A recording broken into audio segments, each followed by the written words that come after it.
everyone, and thank you for joining me today.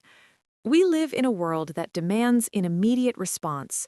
We are constantly bombarded by stimuli, a ping on our phones, a sharp comment from a colleague, a provocative headline on social media, or a driver cutting us off in traffic. Our culture celebrates the fast talker, the person with the quick comeback, and the one who asserts their dominance through immediate action. However, today I want to talk to you about a much deeper, quieter, and more formidable kind of strength. I want to talk about the power of not reacting. Over the next 50 minutes, we are going to explore why our brains are wired to explode in the heat of the moment, why choosing silence or a delayed response is the ultimate power move, and how mastering this skill can fundamentally transform your relationships, your career, and your mental health. Part 1. The biology of the hijack. To understand the power of not reacting, we first have to understand why we react in the first place. Inside your brain, there is a tiny almond-shaped structure called the amygdala. This is your body's alarm system. It evolved thousands of years ago to keep you alive. If a tiger jumped out of a bush, you didn't need to reflect or meditate on the situation. You needed to run, fight, or hide. The problem is that in the modern world, the amygdala cannot tell the difference between a life-threatening tiger and a passive-aggressive email from your boss. When we feel criticized, ignored, or disrespected, our brain triggers a threat response. It floods our system with cortisol and adrenaline. Our heart rate climbs, our breathing shallows, and our prefrontal cortex, the part of the brain responsible for logic, reason, and long-term thinking, essentially goes offline. This is what psychologists call the amygdala hijack. When you are hijacked, you aren't you. You are a biological survival mechanism. This is why we say things we regret, send emails we can't take back, and escalate arguments that didn't need to happen. The first step to power is recognizing this biology. When you feel that heat rising in your chest, that is not truth, that is chemistry. Part 2. The space between stimulus and response. There is a famous quote often attributed to Viktor Frankl, a psychiatrist and Holocaust survivor. Between stimulus and response, there is a space. In that space is our power to choose our response. In our response lies our growth and our freedom. When you react instantly, you are a puppet. If I can say something to make you angry, I am controlling you. If I can say something to make you defensive, I am pulling your strings. You have given your power away to the external world. The power of not reacting is the power to widen that space between the stimulus, what happened, and the response, what you do. In that space, you regain your sovereignty. You become the observer rather than the victim. Imagine you are a mountain. The weather is constantly changing. Sometimes it's sunny, sometimes there's a thunderstorm, sometimes there's a blizzard. Does the mountain move because it's raining? No, the mountain stays. The weather passes. Your emotions and the actions of others are just weather. Not reacting means remembering you are the mountain. Part 3. Silence as a strategic tool. In our society, we often mistake silence for weakness or a lack of confidence. In reality, silence is one of the most effective tools in negotiation, leadership, and conflict resolution. Consider a high-stakes negotiation. Often, the person who speaks less gains more information. By not reacting to a low offer or a provocative statement, you force the other party to fill the silence. They often begin to explain themselves, reveal their hand, or even negotiate against themselves. In leadership, the person who remains calm while everyone else is panicking is the person everyone looks to for direction.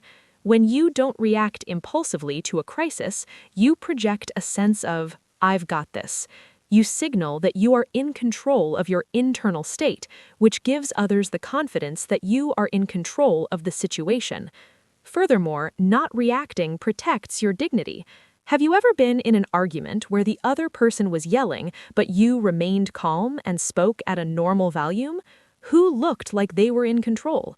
The one yelling looks out of control, while the one who refuses to be baited maintains their status and respect. Part 4. The emotional maturity of disengagement. We often feel a burning need to correct people. If someone has a wrong opinion about us, or if they lie, or if they behave unfairly, our ego screams at us to fight back. I need to show them they're wrong. I need to defend my honor. But here is the hard truth. You do not need to attend every argument you are invited to. Some people are committed to misunderstanding you. Some people use conflict as a way to process their own internal pain. When you react to them, you are validating their behavior. You are giving them your most precious resource, your energy. Not reacting is a way of saying, this situation is not worthy of my peace. It is an act of extreme self-love to decide that your inner tranquility is more important than winning a trivial argument. When you stop reacting, you stop feeding the fire. Most conflicts require two participants to survive. When one person refuses to play, the game ends.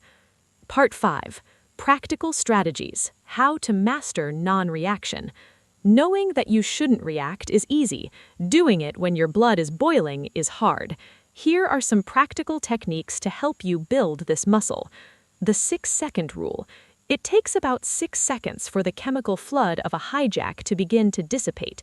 If you can simply wait 6 seconds before speaking or moving, you give your logical brain a chance to come back online. The third-person observation.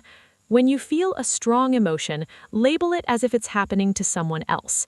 Instead of saying, I am angry, say, I am noticing a feeling of anger in my body. This small linguistic shift creates distance between you and the emotion. Physical grounding. If you are in a heated meeting, feel your feet on the floor, wiggle your toes.